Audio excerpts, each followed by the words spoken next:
평강을 위하여라는 제목으로 우리가 말씀을 한번 생각해 보겠습니다. 오늘부터 이제 대림절이 시작됩니다. 그래서 대림절은 어드벤트라는 단어를 씁니다. 그래서 뭐 도래했다, 출현했다, 또는 강림한다, 재림한다라는 그런 뜻을 가지고 있습니다. 근데 이 어드벤트라는 이 단어는 어드벤투스라는 라틴어에서 옵니다. 오다라는 뜻을 가진 어드벤투스라는 이 단어의 기원을 가지고 있습니다. 그래서 예수님께서 오신다라는 그 뜻이고요. 또 오실 것이다 라는 것을 얘기합니다. 그래서 우리가 대림절 또 성탄절 얘기하면 보통 예수님의 출생만 얘기하잖아요. 탄생. 거기에 대해서만 우리가 많이들 얘기했습니다. 근데 월 교회력에 통해서 보면 교회에서 정립하기로는 바로 이 성탄절, 대림절은 예수님의 탄생과 재림, 오실 예수님에 대한 두 가지를 다 담고 있습니다. 그래서 우리가 성탄절이다 라고 하면서 예수님의 탄생만 기뻐하는 게 아니라 그렇죠? 다시 오실 예수님, 그 예수님을 기억하고 기념함으로 우리가 기뻐할 수 있는 그런 시간이 되어야 하는 것입니다. 그래서 우리가 예수님께서 오실 때의 모습을 한번 생각해 보시기 바랍니다. 요한복음 1장에 보면 그런 표현이 잘 나와 있습니다. 11절과 12절에 보면 자기 땅에 오매 자기 백성이 영접하지 아니하였으나 영접하는 자고 그 이름을 믿는 자들에게는 하나님의 자녀가 되는 권세를 주셨으니라고 말씀합니다. 자, 그 땅에 왔지만 그 땅의 백성들은 그를 영접하지 않았다라고 얘기합니다. 실제로 예수님이 출생하셨을 때에 예수님을 맞이한 사람들은 누굽니까? 우리가 알듯이 뭐 동방의 박사들, 세 사람은 아닙니다. 우리가 늘 동방박사 세 사람이라고 얘기하지만 실제 세 명은 아닙니다. 그냥 복수로 몇 명인지는 정확하게 모릅니다. 단지 예물을 세 가지를 드렸다라고 해서 우리가 동방박사 세 사람이라고 지금까지 많이들 얘기했습니다. 자, 동방의 박사들이 찾아왔고요. 또 누가 찾아왔습니까? 밤의 양치는 목자들이 찾아왔다라고 얘기하잖아요. 자, 예수님께서 출생하셨을 때 보면 정말 그 땅의 백성들은 이제 아무런 관심이 없었습니다. 태어나는 줄도 몰랐습니다. 심지어 한 사람은 어떻게 합니까? 이 땅에 왕으로 오시는 이가 있다고 얘기하니까 이 사람을 내가 죽여야 된다라고 해서 헤롯은 어떻게 합니까? 2살 이하의 남자아이를 다 죽였잖아요. 자, 세상은 이렇게 예수님의 오심을 기뻐하지 않았습니다. 어떻게 보면 우리는 어떻습니까? 우리가 신앙생활을 지금까지 쭉 오래 해오셨으니까 당연히 예수님의 오심을 나는 기뻐하는 사람이다 라고 얘기할 수 있을 거예요.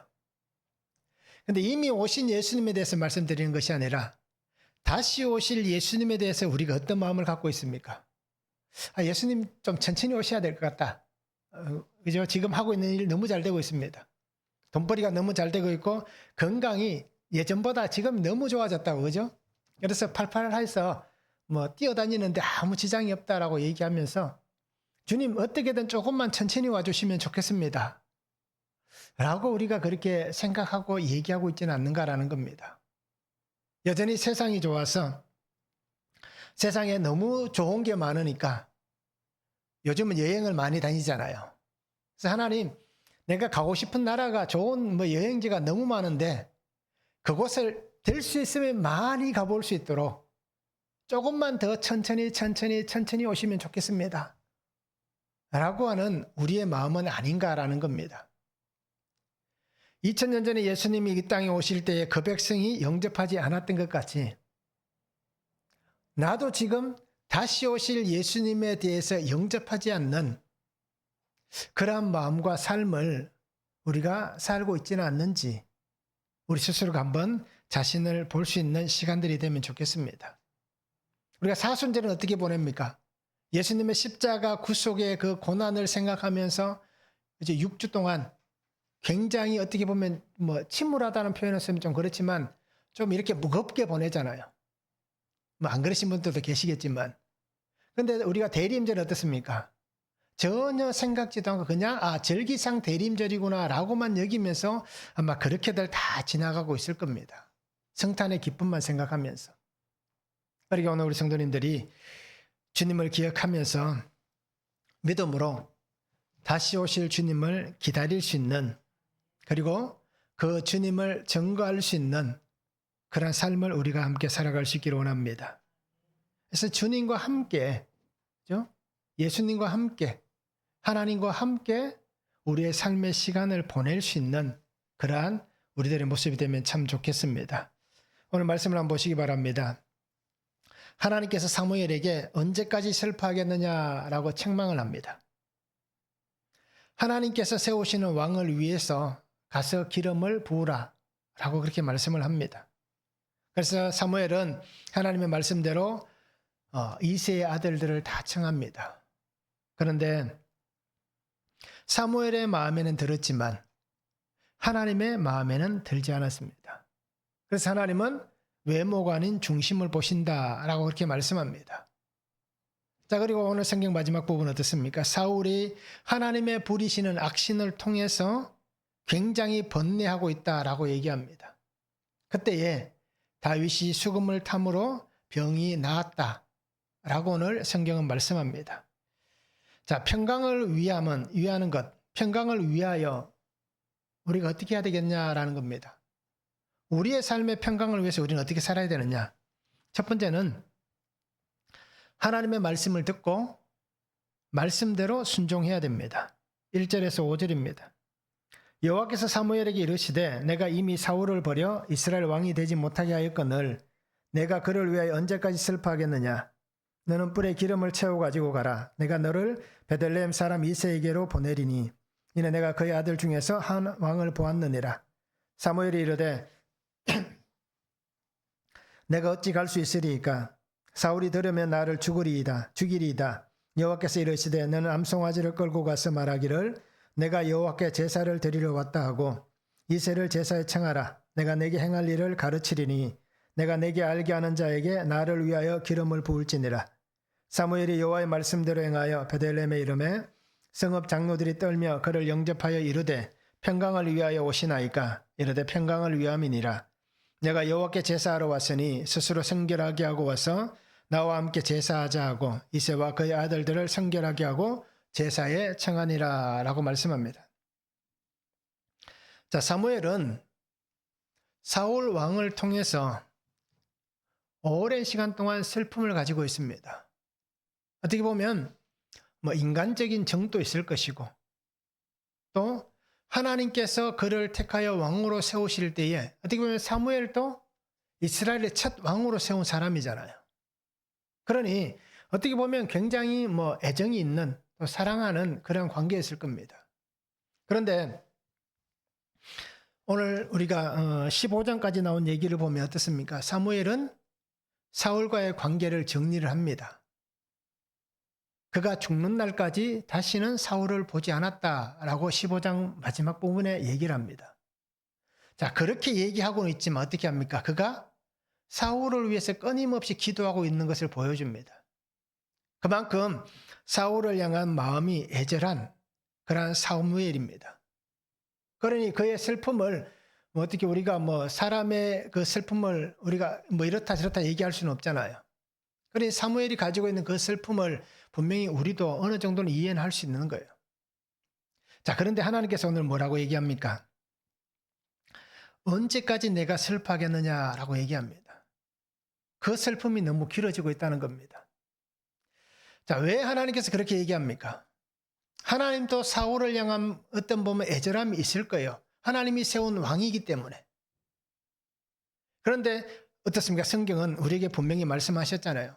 하나님께서 사울을 왕으로 세운 것을 후회하신다라고 사무엘에게 말씀하셨잖아요. 그러기에 이제 마음이 떠난 하나님, 그 하나님께서 사무엘에게도 그렇게 얘기하는 겁니다. 언제까지 슬퍼하겠느냐? 오늘 우리에게도 똑같이 말씀하실 수 있는 거예요. 언제까지 너의 삶의 자리에서 언제까지 그렇게 민기적거릴 것이냐? 그죠? 언제까지 그렇게 주저앉아 있을 것이냐? 언제까지 이렇게 표현해도 될 거예요. 언제까지 내가 그렇게 살래? 라고 우리에게 말씀하실 수도 있는 거예요. 하나님은 분명히 얘기합니다. 그를 버려, 내가 이미 그를 버려서 내가 왕이 되지 못하게 하겠다. 이렇게 말씀하셨음에도 불구하고 참 신기한 것은 하나님께서 사울의 왕권을 몇 년 동안 유지시켜 주십니까? 40년 시간 동안 왕권을 유지시켜 줍니다. 결국 이 얘기는 어떤 얘기일까요? 내가 그를 버렸다라고 말씀하시지만 하나님은 언제든지 돌아오기를 기다리시는 거예요. 그죠? 마음을 돌이켜서 하나님 앞에 오기를 기다리시는 겁니다. 결국 오늘 우리도 마찬가지인 거예요. 우리가 살아가는 삶의 자리에서 지금까지 우리가 뭐 사울같이 40년 동안 신앙생활을 할 수도 있고 30년 동안 신앙생활을 할 수도 있잖아요. 그러면 우리가 살아가는 이 삶에서 하나님은 우리가 하나님께로 끊임없이 돌이키시기를 원하는 거예요. 왜 우리를 아직까지 그죠? 성도로 신앙으로 살아가게 하시는가?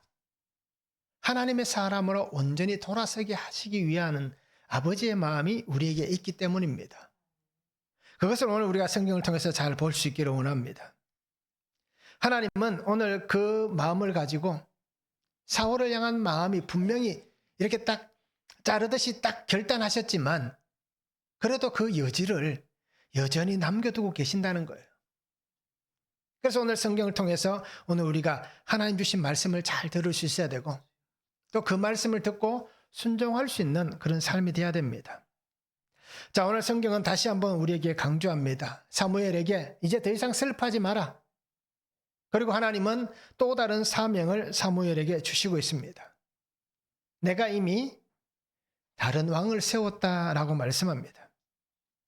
그러면서 너는 베들레헴에 가서 이새의 아들들 중에서 내가 택한 사람에게 기름을 부으라라고 말씀합니다. 자, 사무엘은 어떻습니까? 하나님의 말씀에 순종해야 되고 하나님의 명령에 순종해야 됩니다. 근데 쉽지는 않잖아요. 왕이 있으니까. 하나님께서 공식적으로 이 왕을 바꾸는 어떤 큰 혁명을 하나님이 이루신다면 그냥 문제없이 가서 행할 수 있지만 우리가 성경 전체를 통해서 보면 어떻습니까? 하나님께서 갑자기 혁명을 이루어서 다윗이 정권을 잡게 하시지는 않잖아요. 그러면 이 사무엘은 어떻습니까? 사울의 눈치를 볼 수밖에 없는 거예요. 하나님의 명령과 사명을 받았음에도 불구하고 지금 왕으로 있는 사람은 사울이기에 그가 쉽게 행동할 수 없습니다. 그때 하나님께서 사무엘에게 어떤 것을 보여주십니까? 지혜를 주시는 겁니다. 행할 길을 가르쳐 주시는 거예요. 자, 이때 당시에 이스라엘 백성들은 어떻게 하나님 앞에 예배를 드렸습니까? 선지자가 특히 사무엘 같은 사람이 사사가 지방으로 돌아 순회하면서 그 지역 사람들을 모아서 하나님 앞에 예배를 드린 거예요. 아직까지 성전이 그죠? 자리를 잡지 못하고 있기 때문입니다. 그러니까 성전 예배는 다윗이 준비한 이후에 솔로몬 시대부터 성전 예배가 드려지는 거예요. 그전에는 이런 순회 예배가 계속해서 있었던 것입니다. 그래서 하나님은 그 지혜를 주시면서 그렇게 그 지역들을 다니게 하시는 거예요. 그래서 하나님께서는 이 명령, 이 사명에 순종하여 나아가기를 원하고 있는 겁니다. 하나님께서 행하시는 일입니다. 그러게 하나님의 말씀을 들어야 되는 거예요. 하나님께서 하시는 그 말씀을 듣고 그 말씀에 순종하는 것, 이것이 믿음의 사람들의 살아가는 삶의 행위입니다. 이것이 믿음의 본인 거예요. 내가 말씀을 듣고 그 말씀대로 실천하여 사는 것이 바로 내가 믿음의 사람 된 모습인 거예요. 사무엘은 사울에게 그렇게 얘기했잖아요. 하나님께서 제사보다는 그죠? 하나님의 말씀 듣는 것, 하나님의 말씀에 순종하는 것을 더 원하십니다. 라고 분명히 사울에게 얘기했잖아요. 자, 그런 얘기를 했다는 것은 결국 어떤 의미입니까? 자신도 하나님의 말씀을 듣는 것, 또 그 하나님의 말씀을 듣고 순종하는 것, 이것이 더 우선이다라는 것입니다. 그리고 오늘 우리가 살아가는 삶의 자리에서도 분명히 기억해야 되는 것은 하나님 앞에 우리가 하나님 말씀을 듣는 것을 더 좋아하시는 거예요. 하나님 말씀을 듣고 순종하는 것을 더 좋아하시는 거예요. 그렇다고 해서 오해하면 안 됩니다. 하나님 예배 드리는 것보다 그냥 말씀을 듣고 말씀에 순종하는 것만 좋아하시는 건 그게 아닌 거예요. 그거는 우리의 어떤 합리화인 거예요. 하나님의 말씀을 듣는다는 것, 하나님의 말씀에 순종하는 것은 어떤 의미입니까? 하나님 앞에 나와 있는 거예요. 하나님 앞에 있는 모습인 거예요. 그 하나님의 임재 가운데 있는 모습, 그 삶은 하나님 앞에 예배하는 삶인 겁니다. 여기서 우리가 어떻게 보면 나의 편의에 맞게 해석하지 않았으면 좋겠습니다. 그래서 오늘 나의 삶의 환경에서 나는 정말 하나님의 말씀을 잘 듣고 있습니까? 오늘 나에게 하나님은 무엇이라고 말씀합니까? 슬픔이 있을 수도 있잖아요. 고난이 있을 수도 있습니다. 해결되지 않는 문제가 있을 수 있는 거예요. 그 환경이 있습니다. 그 속에서 하나님이 과연 나에게 무엇을 말씀하시는가? 하나님은 나에게 무엇을 원하시는가? 내가 어떻게 살아가야 하는가? 우리가 이것을 분명히 깊이 있게 묵상해 봐야 되는 겁니다. 오늘 우리는 내가 만들어 놓은 삶의 모습들 때문에 그 환경에서 우리가 벗어나지 못하고 있지는 않습니까? 나 때문에 생겨난 문제들이 있을 수 있고요. 나 때문에 생겨난 사고들이 있을 수 있는 거예요. 부부 간에도 서로 간에, 그죠? 나 때문에 문제가 일어날 수 있는 거예요. 부모 자식 간에도 뭡니까? 나 때문에 문제가 생겨서 자녀들이 고난을 당할 수도 있고 또 관계가 소홀해질 수도 있는 거예요. 그런데 우리는 어떻게 합니까? 대부분 그 문제가 자신에게 있음을 알면서도 이제 그것에 대해서 전혀 개의치 않고 살아갈 수도 있는 거예요. 그래서 내 탓인데 당신 때문입니다 라고 얘기할 수도 있는 거예요. 그러니까 그 문제만, 거기에만 빠져가지고, 그죠? 헤어나지 못하고 있는 우리들의 모습일 수도 있는 겁니다. 그리고 오늘 우리는 사무엘에게도 하나님께서 그곳에서 이제 나오라고 얘기하시듯이, 그 문제에서 이제 빠져나오라고 얘기하시듯이, 오늘 우리도 하나님의 말씀을 듣고 새롭게 나를 세워가시는 그 말씀을 붙잡고 이제 우리가 그 자리에서 나오셔야 되는 거예요. 사무엘은 하나님의 새 명령을 붙잡고 나왔습니다. 내가 세울 왕이 있다. 너는 거기에 가서 기름을 부으라 라고 말씀하시는 하나님의 이 새롭게 주신 이 말씀을 붙잡고 그가 그 자리에서 나올 수 있었던 겁니다. 이렇듯 오늘 우리도 하나님의 말씀을 붙잡고 나오시기 바랍니다. 무엇을 위해서요? 평강을 위해서. 그 평강은 하나님이 주시는 겁니다. 그 평강을 얻기 위해서 오늘 우리의 삶의 자리에서 말씀을 들으셔야 되고 그 말씀을 듣고 순종하셔야 되는 것입니다. 한번 적용해 보시기 바랍니다. 내가 겪고 있는 슬픔은 무엇입니까? 내가 겪고 있는 슬픔, 어려움, 문제들, 아픔들, 고난들, 그것은 무엇입니까? 나는 그 슬픔에 빠져서 주저앉아 있지는 않습니까? 아, 나는 어쩔 수 없구나 라고 얘기하고 있지는 않습니까? 해보지도 않고 그냥 포기하고 있지는 않습니까? 내가 어떻게 하고 있는지 한번 적용해 보시기 바랍니다. 우리는 말씀을 듣고 말씀으로 해석이 되십니까? 어떻습니까? 내가 살아가고 있는 삶의 모든 것들이 말씀을 듣고 말씀으로 해석되고 있습니까? 내가 듣고 있는 주님의 말씀은 무엇입니까? 나는 어떤 말씀을 듣습니까? 기복적인 말씀만 듣습니까? 팔복의 말씀을 듣습니까? 그냥 이 땅에서 잘 되는 그 말씀만 듣습니까? 아니면 하나님이 내게 주시는 사명의 말씀을 듣습니까? 내가 어떤 말씀을 듣고 있는지 우리가 한번 적용해 보시면 좋겠습니다. 두 번째는 외모가 아닌 중심을 보아야 됩니다. 6절에서 13절입니다. 그들이 오매 사무엘이 엘리압을 보고 마음에 이르기를 여호와의 기름 부으실 자가 과연 주님 앞에 있도다. 여호와께서 사무엘에게 이르시되 그의 용모와 키를 보지 말라. 내가 이미 그를 버렸노라. 내가 보는 것은 사람과 같지 아니하니 사람은 외모를 보거니와 나 여호와는 중심을 보느니라. 이새가 아비나답을 불러 사무엘 앞을 지나게 하매 사무엘이 이르되 이도 여호와께서 택하지 아니하셨느니라. 이새가 산마로 지나게 하매 사무엘이 이르되 이도 여호와께서 택하지 아니하셨느니라. 이새가 그의 아들 7을 다 사무엘 앞으로 지나가게 하니 하나 사무엘이 이새에게 이르되 여호와께서 이들을 택하지 아니하셨느니라. 또 사무엘이 이새에게 이르되 내 아들들이 다 여기 있느냐. 이새가 이르되 아직 막내가 남았는데 그는 양을 지키나이다. 사무엘이 이새에게 이르되 사람을 보내어 그를 데려오라. 그가 여기 오기까지 우리가 식사자리에 앉지 아니하겠노라. 이에 사람을 보내어 그를 데려오매 그의 빛이 붉고 눈이 빼어나고 얼굴이 아름답더라. 여호와께서 이르시되 이가 거니 일어나 기름을 부으라 하시는지라. 사무엘이 기름 뿔병을 가져다가 그의 형제 중에서 그에게 부었더니 이날 이후로 다윗이 여호와의 영에 크게 감동되니라. 사무엘이 떠나서 라마로 가니라. 자, 사무엘은 베들레헴으로 갑니다. 그리고 앞에서 성의 장로들이 얘기했듯이 평강을 위하여 왔다라고 얘기합니다. 그러면서 제사의 자리, 예배 자리에 특별히 이새와 그 가족들,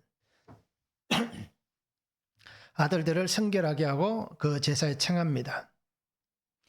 그러면서 하나님께서 주신 명령은 뭡니까? 이새의 아들들 중에 차기 왕을 세우라는 거잖아요. 자, 이 명령, 이 사명은 사무엘밖에 모릅니다. 그래서 그 자리에서 우리가 성경에 보면 다윗이 형제들과 있는 자리에서 기름을 머리에 부었다 라고 얘기하는 학자들도 있고요. 또 다른 학자들은 사무엘이 그 형제들 중에서 다윗을 따로 데리고 나가서 기름을 부었다라고 얘기하는 학자들도 있습니다. 그는 어느 것이든 상관이 없습니다. 그런데 중요한 건 뭡니까? 누구도 다윗에게 기름을 부은 것이 다윗을 차기 왕으로 세웠다라고 안 사람은 아무도 없다는 겁니다. 누구만 알까요? 하나님과 사무엘만 아는 것입니다. 자, 오늘 성경에 보면 이새의 아들 엘리압을 봅니다. 사무엘이 뭐라고 얘기합니까? 야, 이 사람이다. 그죠? 이 사람은 하나님이 택한 왕이다, 앞으로. 그렇게 얘기하는 거예요. 외모만 본 거예요. 그런데 하나님 뭐라고 얘기합니까? 그의 용모와 키를 보지 말라. 내가 이미 그를 버렸노라. 내가 보는 것은 사람과 같지 아니하니 사람은 외모를 보거니와 나 여호와는 중심을 보느니라. 이 말씀에 대해서 우리가 사울과 또 이렇게 연결해서 해석해 볼 수도 있는 말씀이 있습니다. 그러면 시간이 너무 길어지니까요.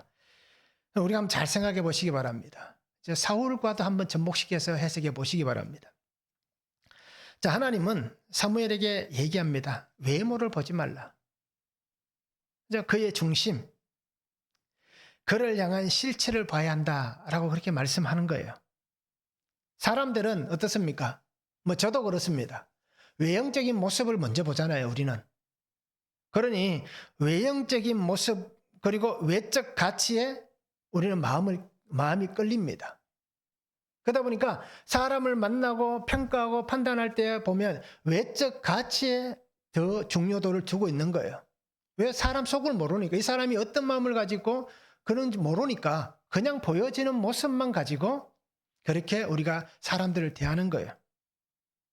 그런데 하나님은 외적인 것보다는 그 사람의 중심, 마음을 보신다라고 얘기하는 거예요. 물길은 알아도 사람 속은 모르는데 하나님은 그냥 사람 속도 다 아시잖아요. 그러니 하나님 보시는 것과 우리가 보는 것은 분명히 다르다는 겁니다. 자, 오늘 성경에 보면 참 그래도 재밌는 게 뭐냐면 이 8명의 아들 중에 3명은 이름이 나오고 4명은 이름도 안 나옵니다. 그리고 막내는 그 자리에 있지도 않습니다. 참 재밌지 않습니까?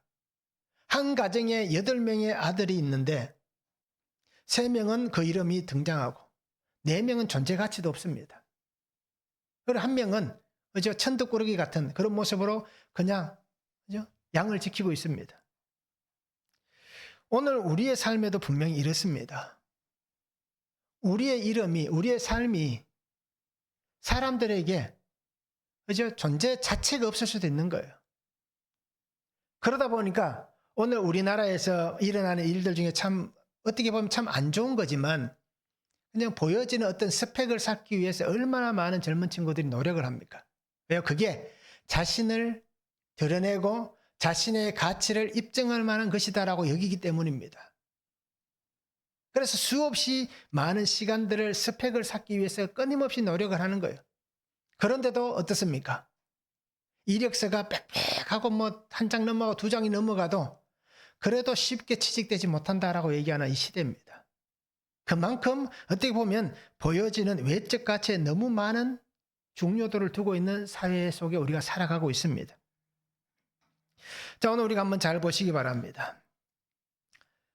자신의 그 삶의 자리에서 어떻게 보면 존재 가치가 없다 라고 여기면 얼마나 슬프겠습니까? 이제 성경에 형제들 중에 3명은 이름이 나오고 그래도 막내 이름도 나오는데 우리는 그 어디에도 끼지 못하는 그런 삶이라면 얼마나 슬픈 인생을 살아가고 있는가라는 것입니다. 7 아들이 다 지나갔습니다. 그런데 하나님은 그들 중에 누구도 택하지 않았습니다. 그래서 사무엘이 이새에게 묻잖아요. 분명히 하나님께서 이 중에 있다라고 말씀하셨는데 7이 지나가도 없는 겁니다. 그래서 물어봅니다. 아들이 없느냐라고 묻습니다. 그때 막내가 있는데 이 막내는 양들을 치고 있다라고 얘기합니다. 존재 가치가 가정에서 없다는 얘기예요. 막내라서. 뭐 나이가 어려서 그럴 수도 있고. 그러니까 중요한 어떤 모임이 있으면 우리 중에는 그러실 분이 없지만 중요한 모임이 있을 때 아내에게 당신은 너무 이렇게 뭐 하고 있는 게 형색이 안 좋으니까 오지 마라. 그죠? 자식들 데려갈 때 얘들 안 왔으면 좋겠다. 혹시 그런 마음이 있진 않는지 한번 생각해 보시기 바랍니다. 자, 오늘 우리가 살아가는 삶에 분명히 다윗도 마찬가지입니다. 존재 가치가 없으니까 그냥 양을 지키는 거예요.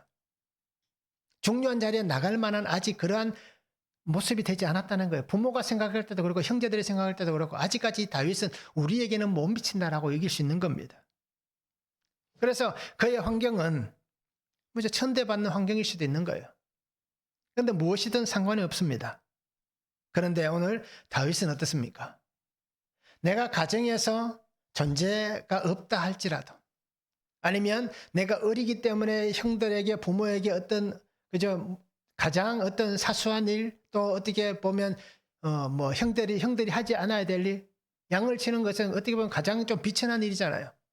그러니 그런 일들을 내가 막내기 때문에 내가 어리기 때문에 당연히 해야 된다라고 여길 수 있다는 겁니다. 그래서 자신의 어떤 위치가 어떤지 상관없이 그는 자기가 하고 있는 일에 대해서 최선을 다하고 있다는 겁니다. 자, 이것을 하나님께서 보시는 겁니다. 하나님의 택하심은 하나님의 사람을 세우시는 것은 그의 삶의 모습을 하나님이 보시는 겁니다. 갑자기 어느 순간 아무렇지도 않은 사람을 세우는 게 아니라 그가 살아온 시간을 통해서 하나님이 그를 세워가시는 겁니다. 하나님으로 인해서 분명히 그의 삶에 만족함이 있는 그리고 그 삶이 하나님 주신 은혜가 있는 그 자리를 할지라도 그 속에 힘들고 어려움이 분명히 있지만 그 속에서도 하나님이 나와 함께 하신다는 그 삶으로 살아가는 그 사람을 하나님께서 보고 계신다는 겁니다. 그리고 그를 하나님은 사용하시는 겁니다. 그래서 하나님은 사무엘에게 그를 부르라고 얘기하잖아요. 그래서 사무엘은 그를 이새에게 부르라고 얘기하는 겁니다. 그래서 오늘 다윗이 등장할 때 성경은 뭐라고 얘기합니까? 그의 아름다움을 그의 얼굴이 붉고 그의 아름다움을 오늘 성경은 묘사를 하고 있는 겁니다. 그러면서 그가 들어오자마자 하나님은 그에게 사인을 주시는 거예요. 이가 그 사람이다. 그에게 기름을 부으라라고 말씀하는 거예요. 그래서 사무엘은 다윗에게 일어나 기름을 붓습니다. 그리고 다윗은 어떻게 됩니까? 하나님의 영에 감동되었다라고 그렇게 말씀하고 있습니다. 오늘 우리가 살아가는 삶에서도 너무 외적인 모습에만 치중하지 않기를 바랍니다.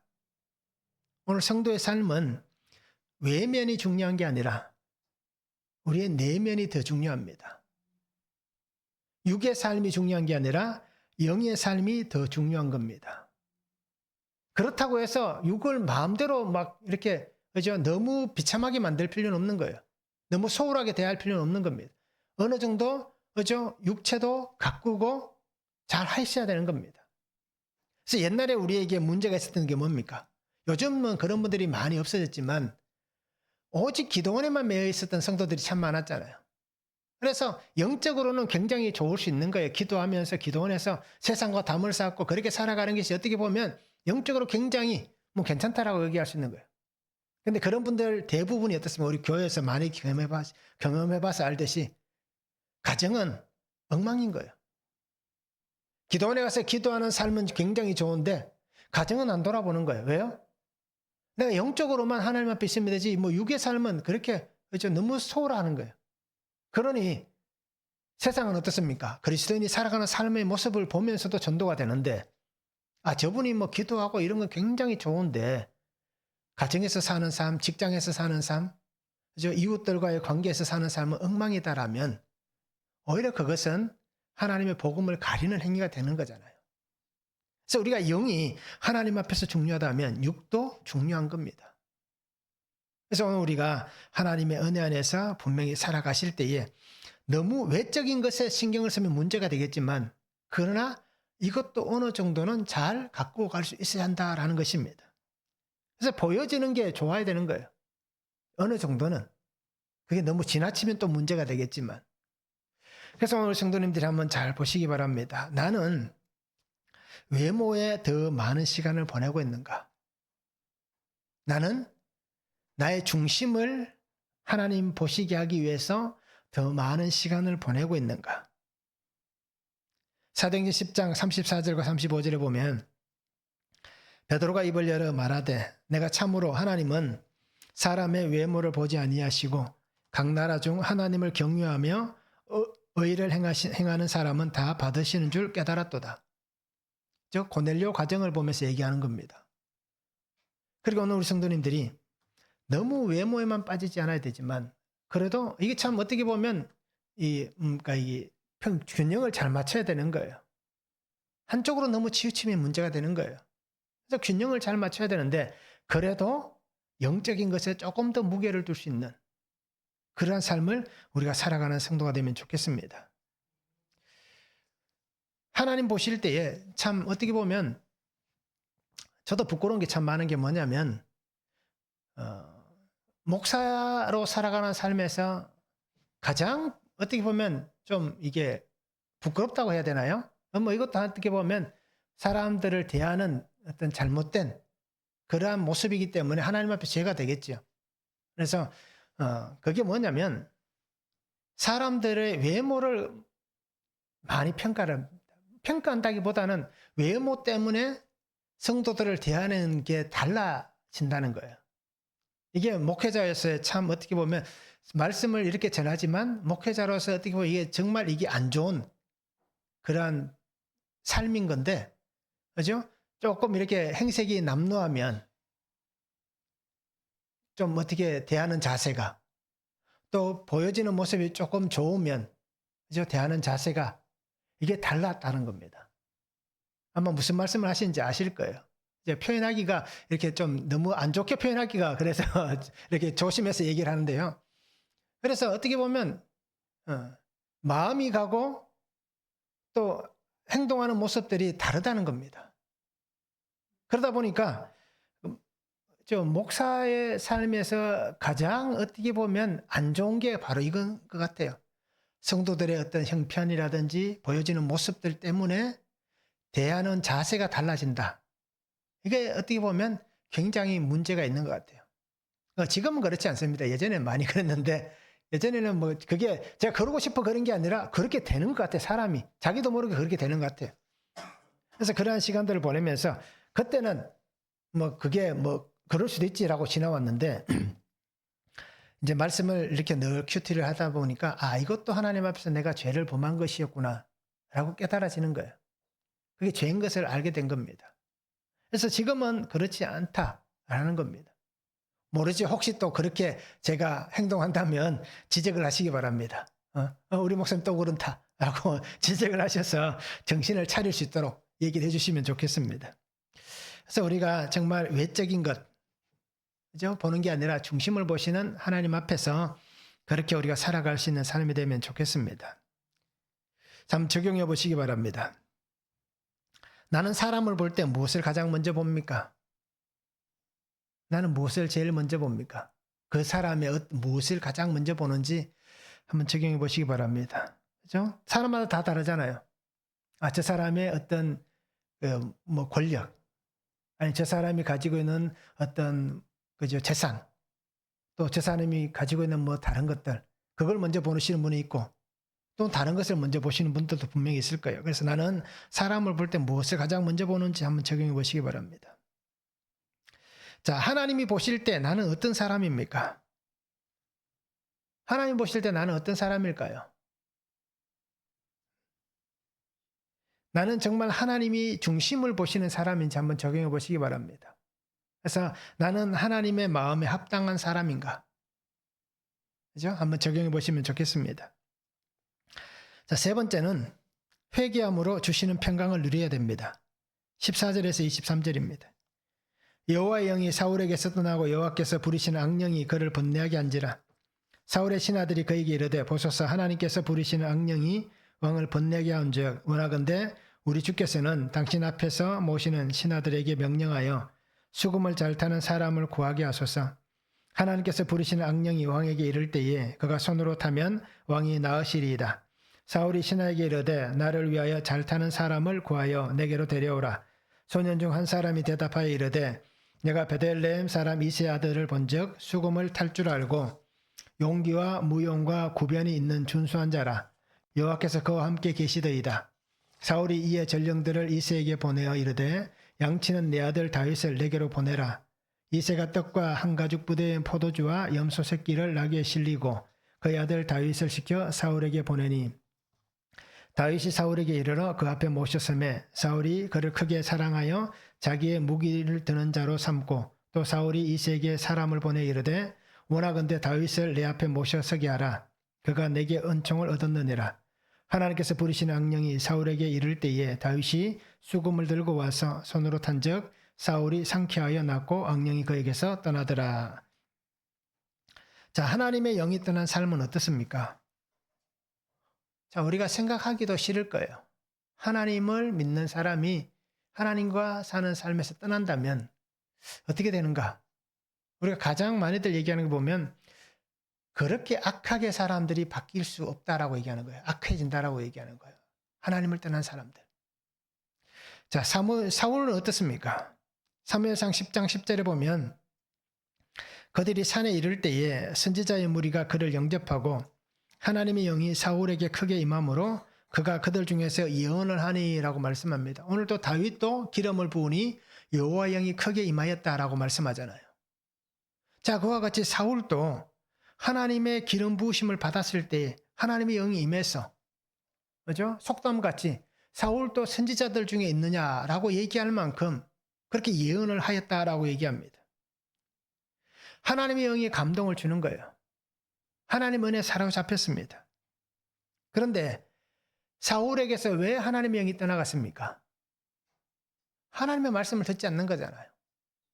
하나님이 이렇게라고 말씀하셨는데도 불구하고 우리가 사울이 지금까지 살아온 삶의 모습들을 한번 보시기 바랍니다. 아말렉을 진멸하라고 얘기했는데 뭐라고 얘기합니까? 하나님의 백성이, 그죠? 당신의 백성이 하나님께 예배드리기 위해서 좋은 것을 남겼습니다. 자신의 죄와 잘못을 타인에게도 전가시키잖아요. 그래서 하나님의 말씀을 듣지 않고 자기가 하고 싶은 대로, 자기가 살고 싶은 대로 그렇게 살아왔습니다. 그러니까 세상이 주는 성공, 하나님께서 그래도 승리하게 하시니 세상이 주는 그 성공으로 인해서 결국 자신의 삶을 하나님 앞에서 멀어지게 하는 거예요. 성공하다 보니까 하나님을 잃어버리게 되는 겁니다. 자, 이렇듯 하나님의 말씀을 듣지 않고 하나님에게서 떠난 그 사람에게 하나님은 어떻게 합니까? 하나님도 그를 버리시는 거예요. 그래서 내가 사울을 왕으로 세운 것을 후회한다 라고 하실 만큼 하나님은 그를 버리시는 거예요. 그래서 오늘 성경엔 분명히 얘기합니다. 하나님이 그에게 악한 영을 보냈다라고요. 악신을 보냈다라고 얘기해요. 하나님의 영이 떠나니 악신이 임한 겁니다. 그러면 삶이 어떻게 됩니까? 피폐해지는 거예요. 그 피폐함 속에 살아가면서도 그가 깨닫지를 못하는 겁니다. 즉, 이 사울이, 그죠? 그렇게 악한 영이 자기를 잡고 있는 그 삶을 수십 년을 살잖아요. 죽을 때까지. 그런데 그 삶을 살아가면서도 나에게 일어난 이 사건을 통해서 하나님의 말씀을 듣지 않았고 또 하나님의 말씀이 들리지 않으니 내가 겪고 있는 이 사건이 어떻게 일어났는지, 무엇 때문에 생겨났는지, 내가 왜 이런 아픔과 고난을 겪어야 되는지 해석을 하지 못하니 그냥 그렇게 살아가는 거예요. 그냥 여전히 세상에서는 성공하고 있고 잘 되고 있으니 그냥 그렇게 살아가고 있을 뿐인 겁니다. 하나님이 주신 이 사건을 통해서 다시 하나님 앞으로 돌이켜야 됩니다. 그 시간을 하나님이 오랫동안 주시고 계시잖아요. 그럼에도 그는 여전히 돌이키지 못하는 겁니다. 하나님의 평강을 얻고 누려야 되는데 그 평강을 누리지 못하는 겁니다. 오늘 성경에 보면 다윗을 통하여서 질병이 치료되는 것을 보여줍니다. 그죠? 수금을 탈 때에 악신이 떠나갔다라고 얘기하는 거예요. 자, 이것을 오늘날로 얘기하면 음악 치료라고 얘기할 수 있죠. 그런데 그것은 어떻습니까? 영구적인 겁니까? 그냥 일시적인 거예요. 그런데 그 수금을 탄 사람이 다윗이기 때문에 하나님께서 그 은혜를 주실 수도 있는 거예요.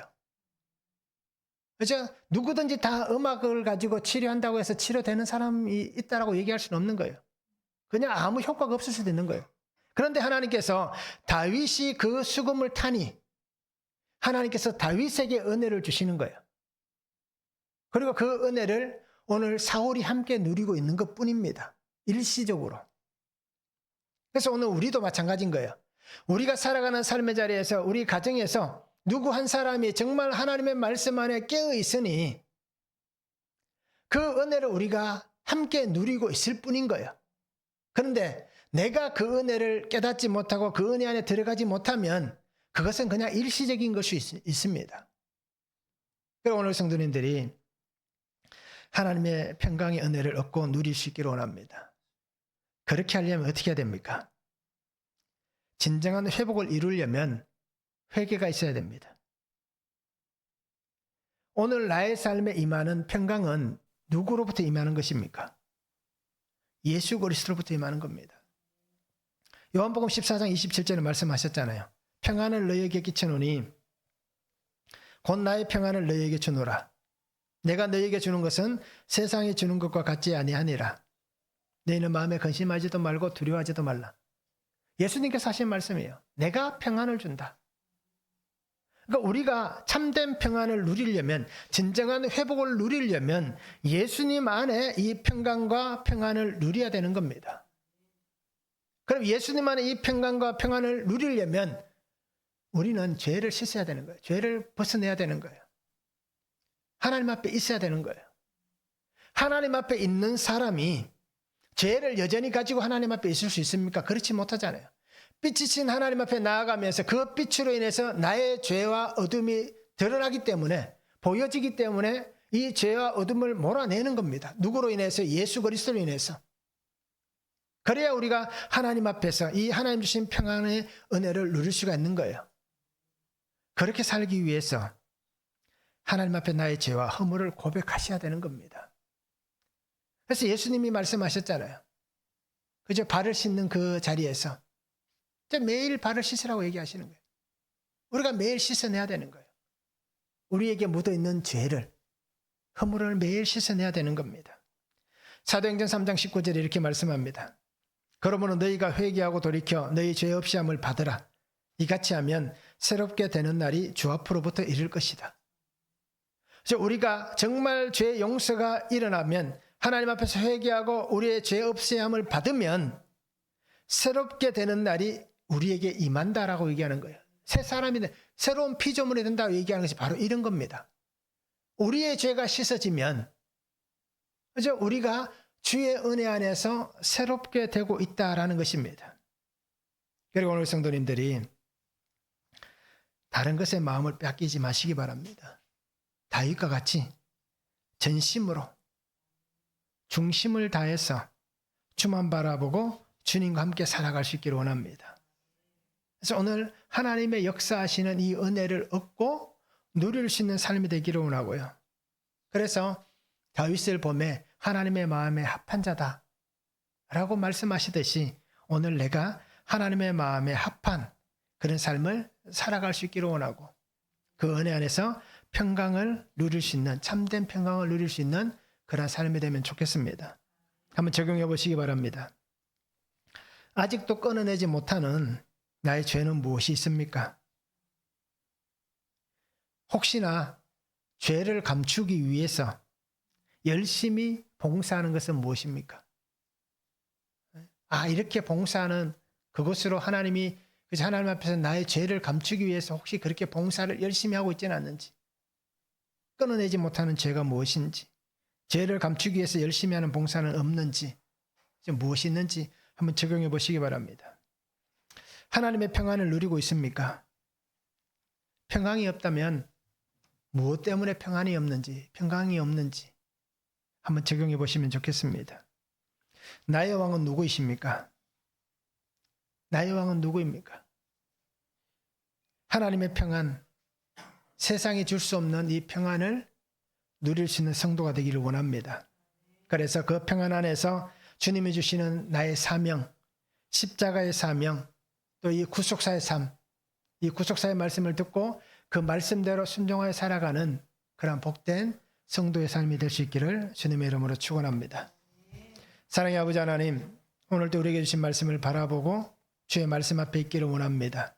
아버지 하나님, 새 일을 행하여 주시고 하나님 앞에서 새롭게 하시는 그 날이 이르게 하여 주시옵소서.